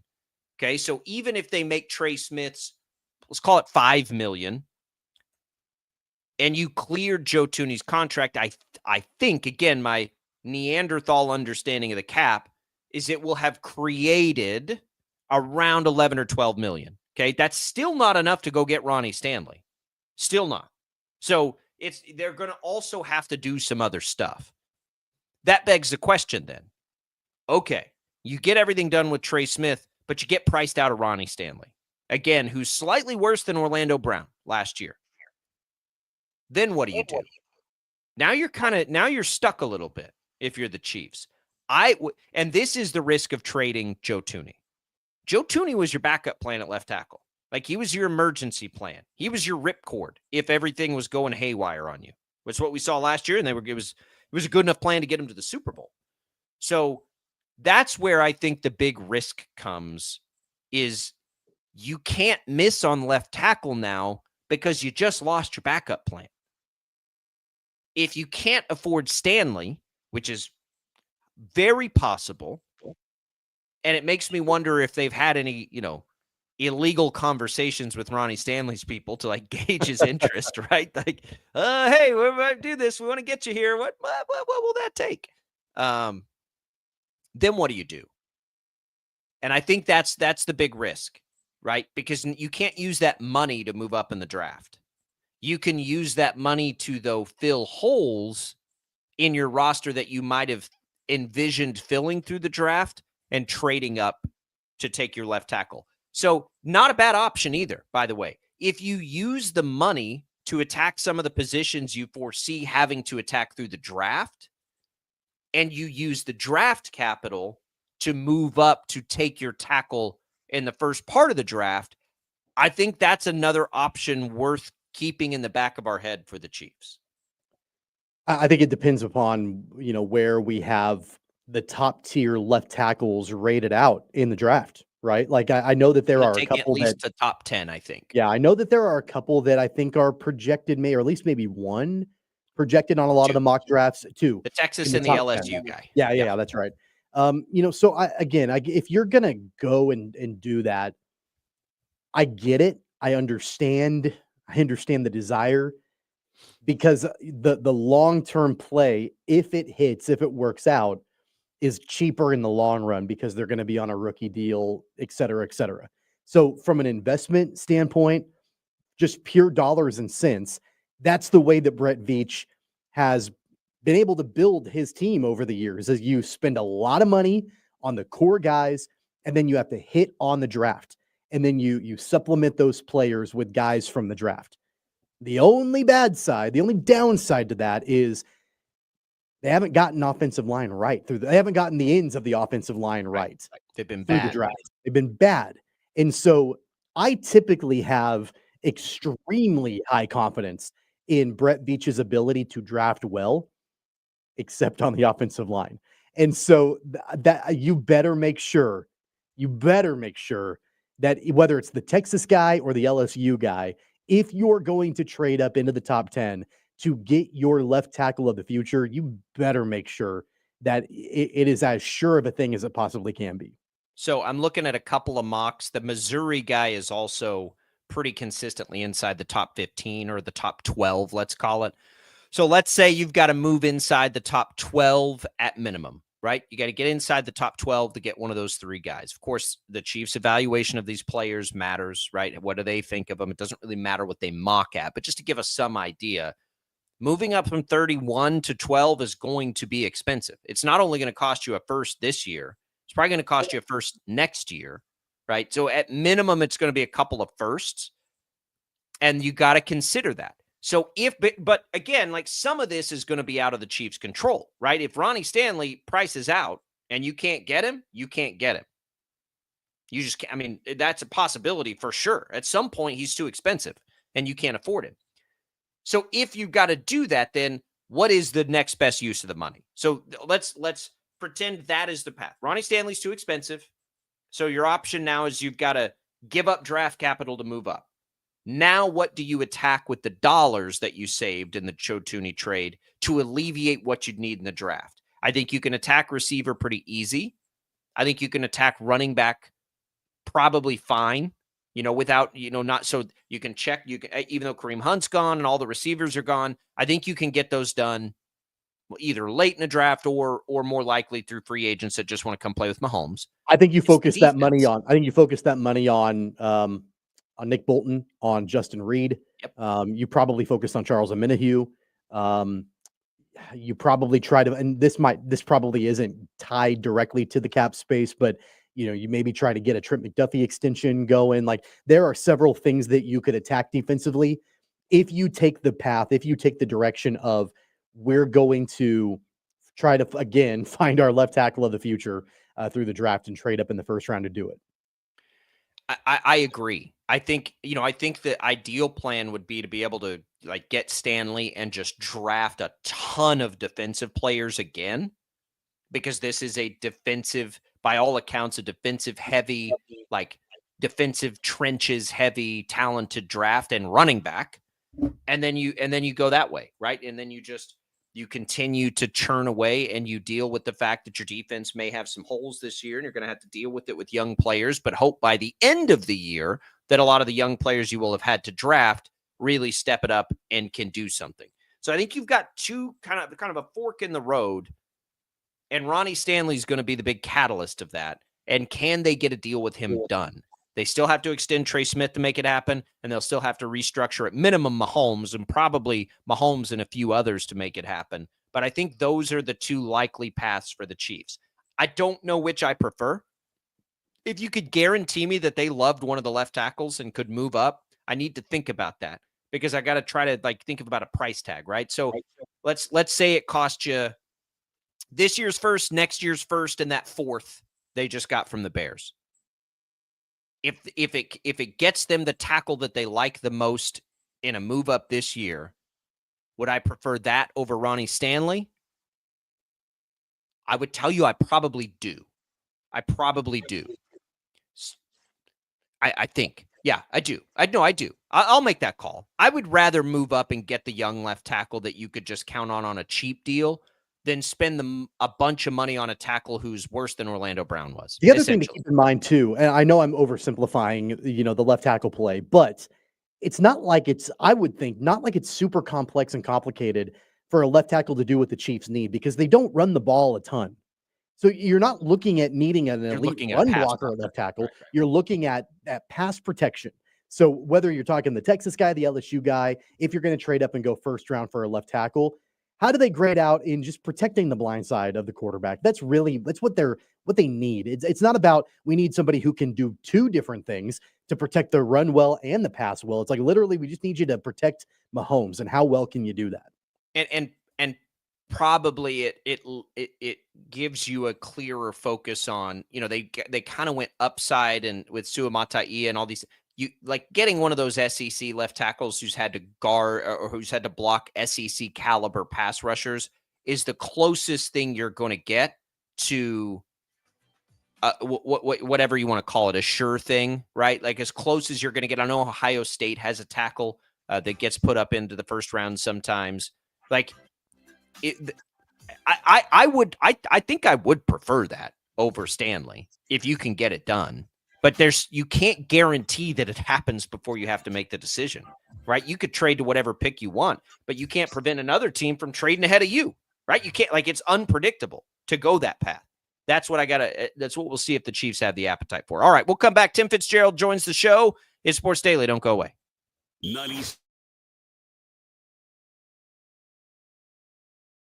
66 counties, 4 regions, and 1 weather team that you can trust. Find Storm Team 12 every weekday at 5:30 on the KSCW. Whatever the weather and wherever you are, Storm Team 12 is zooming in, going zone by zone to give you a more in-depth look at the forecast and some science behind the storms so you know more. We're focusing on the forecast so you can focus on what's important to you. Storm Team 12 Weather Focus, 5:30 on the KSCW. The future of television has arrived. Next Gen TV is here with stunning video, movie theater quality sound, enhanced voice clarity, and interactive features, all upgradable for the future. Learn more at watchnextgentv.com. Sometimes people tell us, I don't get it, it's just tea. But let me tell you, we are so much more than just tea. With 20 plus flavors of sweet and unsweet iced tea, the possibilities are endless. Come on in and try them all for free to find your favorite, or get us on the go for your busy lifestyle. And don't miss happy hour every day. So the next time someone tells you it's just tea, tell them to come by and find out why we say, drink tea, be happy. It's the canvas of our imagination. They tell a story. Clouds affect the events of your day. Sometimes they growl, sometimes they inspire, but they're always the messengers of nature's mood, written in the sky. Storm Team 12 understands the language of clouds. We're dedicated to decoding their message so you know what to expect. Behind every cloud, there is a story waiting to be told. Trust Ross Jansen and Storm Team 12, alerting you first to the impact on your life. When you need help, remember, you're not alone. We are here. We are neighbors. We are together. We are Kansas.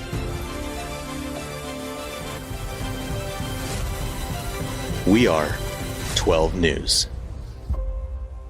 They say, What is GMFB overtime? It's Peter, Jamie, Kyle, and Akbar breaking down the NFL 5 days a week. It's okay to be excited. It's this, that, and a whole lot of. It's football for everyone. Weekdays at 10 a.m. on KSCW.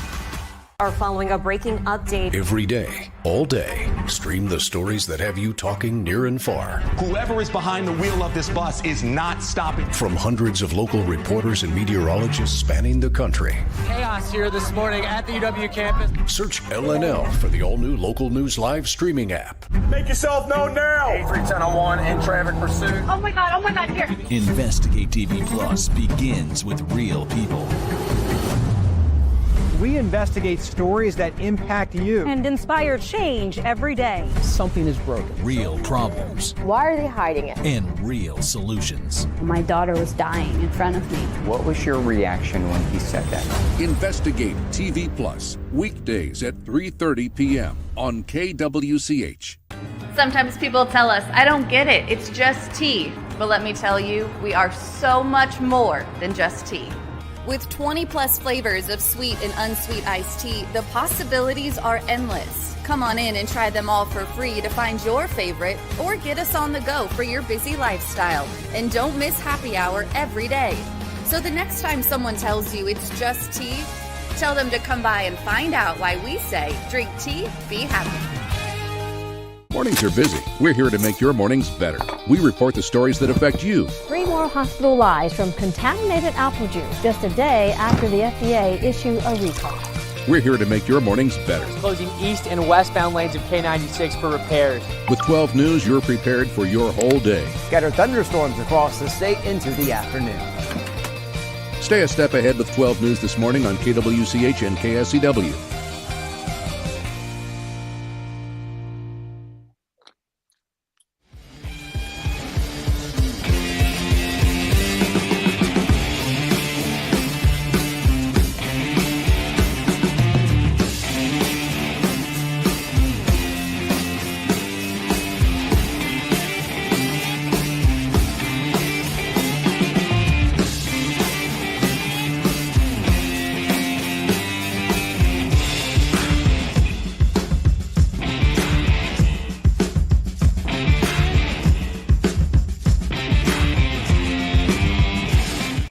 Sports Daily is on KFH. And now, digging deeper with the teams you follow, it's another Sports Daily Insider interview on KFH. All right, welcome back in, everybody. It is Sports Daily, and we are happy to be joined by the publisher of GoPowerCat.com, our K-State insider, Tim Fitzgerald, here on a Thursday morning following a K-State win at Cincinnati. Fitz, how are you? I'm good. I'm over the trauma of the early portion of that game. I mean, it was 15-7, like almost 12 minutes into the game. Now I know how my wife chose me, because she probably looked at this as, that thing's ugly, but it's a win. But he gets it done. It gets done. And That's right. Well, technically, I never got it done because we don't have children. But the metaphor, the analogy is still there. In other ways, look, I don't care what it looks like. Yeah. Once the calendar turns to March, I certainly don't care what it looks like for a team that has been streaky, if nothing else, but when, it's healthy and at its best, we think probably still has a chance. Let's start with Coleman Hawkins, because they were at full strength finally. And, it was a very Coleman Hawkins-y game, right? 9 points, 8 rebounds, 3 assists, a block, a steal. He had too many turnovers, and maybe that's rust. I don't know, but he clearly gives this team that final thing that it needs to have any chance, and it was good to see him back. You're exactly right. He's a 6'10" guy that can close out a possession with a rebound. He can then turn and dribble it up court, although that was a part of his problems with turnovers, and shoot the three effectively, which he did at a key time for K-State. I think K-Staters, including myself, envisioned him as kind of the go-to guy. But he's more like a glue guy that connects all the other pieces. He wasn't very sharp last night.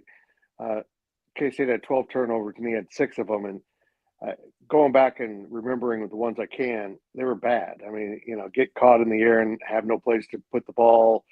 Just kind of mistakes you make younger in your career. And it looked like, he was a little bit rusty. Maybe he'll bounce back. Hopefully his knee is going to be good for Saturday. They'll need him against Iowa State. But one thing I didn't expect him to play, but once he did, I never imagined he'd play 35 minutes. And that was a warrior attitude. He was pretty gimpy by the end, but he was out there. And it makes you wonder what will happen in the next one, because you could potentially rest him. I mean, there's not really much on the line here. I think he get to 500 in conference play. It is senior day, which would, probably be his last home crowd college basketball game. So maybe he'll go, maybe you rest him. I don't know. I just know they have to have him. It's interesting. Like, you can be the best player for your team and not be the team's go-to option offensively, right? Because I think that's what we're seeing. All of the things that have been said about him this year, like, he's their best player. Yeah. Oh, well, best all-around player, certainly. David Gasson obviously is having a renaissance season, and I don't want to take anything away from David Gasson. But Hawkins has to be there. Well, at this point, this team doesn't have enough parts to play without a part. Maybe that's true. Yeah. Yeah. And I think if you took Max Jones off the court, you took Doug McDaniel certainly off the court, this team would have some issues. But I think Hawkins is the biggest piece that connects everything together. And I was surprised he came back. I mean, it told me a lot about the young man, that he's invested in playing at K-State, not just for the money, and not just to be the bridge to professional basketball, because he could have just sat the games out and probably K-State would have played 3 more games and be done with the season. But no, he came back, and now K-State's at 500 overall and in a position possibly to get a postseason bid, which his return would tell me is important to the team. And that's been something we wondered if the team would want to play an NIT or the college basketball crown out in Las Vegas, a new event. But it appears so. So now they're in a position at 500 to kind of make a run here, and Saturday becomes huge with Iowa State, because if you get that, even if you're one and done in Kansas City, you're going to be 500 at the end of the season, which I think is a requirement for any of that postseason. Yeah, look, what are their chances, right? Like, are they matchup dependent? I don't know that they are matchup dependent. Like KU feels a little matchup dependent. KU's certainly got a way higher upside, I think, but they feel a little more. I don't know that K-State's matchup dependent. I think K-State, when they do what they do, it's just like they're whatever it is that they want to do and can do, and at their top end, doesn't really matter who they're playing, I don't think.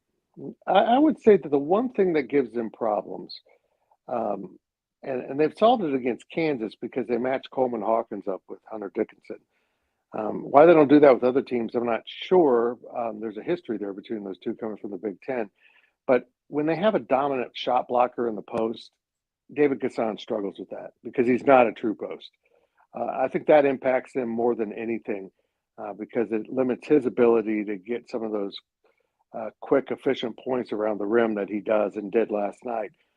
But he does get distracted by a shot blocker because they block his shots. They make it really difficult on him. What's your ideal matchup here? I mean, the bracket is kind of set. Like, I think this team, in an odd way, needing wins. I think this team would want to play on the first day. That's an odd thing to say. Yeah. But you jump then into that. The second day, you miss out probably on a cheap win against Colorado. Which, helps your win-loss total, which is really the game K-State's playing right now. And you move right into that round and maybe have a better opponent. So I don't know. I don't know who is a good matchup for this team outside of Colorado. I don't want to play Houston. I don't want to play Houston. You want to be on the opposite side. If you want to make a run in this tournament, you want to be on the opposite side of Houston. They're clearly, in my eyes, the best team in this conference. And maybe Tech is closing that gap, but Houston's just totally dominant when they play to their game. And if you want to make a run, you better be on the opposite side of the bracket and hope someone takes them out along the way. Because I think Houston's a national championship caliber team. I do too. And in fact, I might take them there. Exactly. Duke's going to be hard not to pick, but if I don't take Duke, it'll be Houston. And I don't know all the possibilities of the bracket and how it might lay out or anything like that.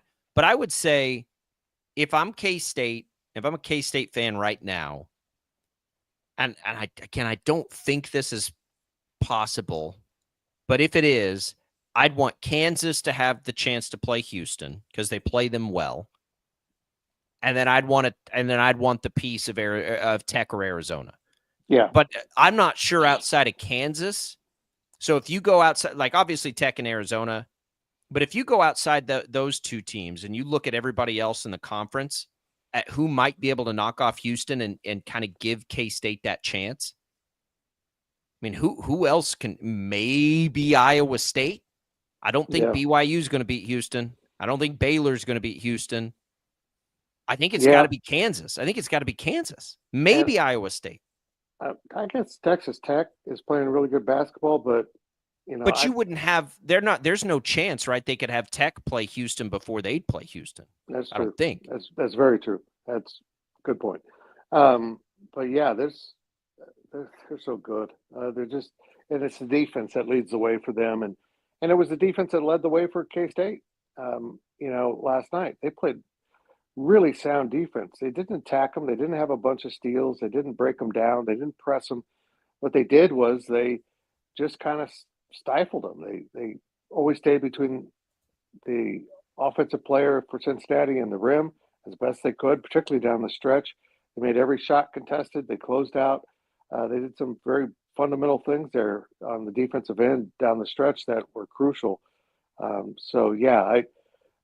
This team's going to play better than that. But to get that win, I think was really crucial, and now pick up a little momentum heading into Saturday and into the Big 12 tournament. On the women's side, they're stumbling a little bit here, Fitz. Yeah. I think, 3 of the last 4 they've lost, albeit all the good teams. They'll begin their Big 12 tournament today.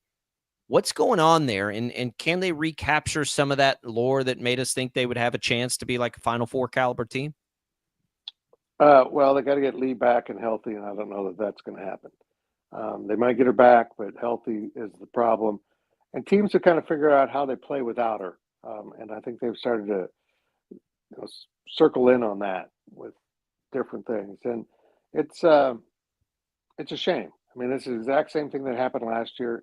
The results are appearing to be the same, if not worse, because if they lose too early in Kansas City, they have no chance probably of hosting a first and second round site. They seem to be on that line still as a 4 seed, honestly, Jacob, because they'll put 8,000 fans in the stands. Yeah. So I think they're kind of cheating the 4 line off the 5 or even 6 line. And they play at 11 a.m. against UCF. They've got to win. They, as you mentioned, their losses have not been to bad teams.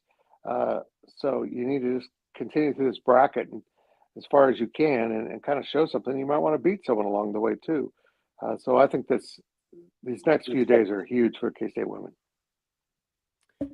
All right, let's talk. I want to talk a little football with you, Fitz, before we let you go. We got a couple more minutes here. The big storyline right now is, no more spring games. Is K-State doing a spring game? Have they been doing a spring game? Like people are making this out to be a bigger deal than I think it is. I don't even know who does spring games anymore.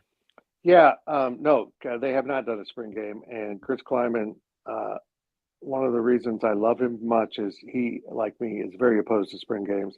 I think they're silly. I think they're dated. I think they were a great marketing tool available before we had social media and all this radio and all the YouTube and all the different ways to get your message out. I have pushed K-State to do which we're seeing, I think other schools do, a spring festival. Have some types of events for the fans, maybe a concert, anything you can think of to make it fun.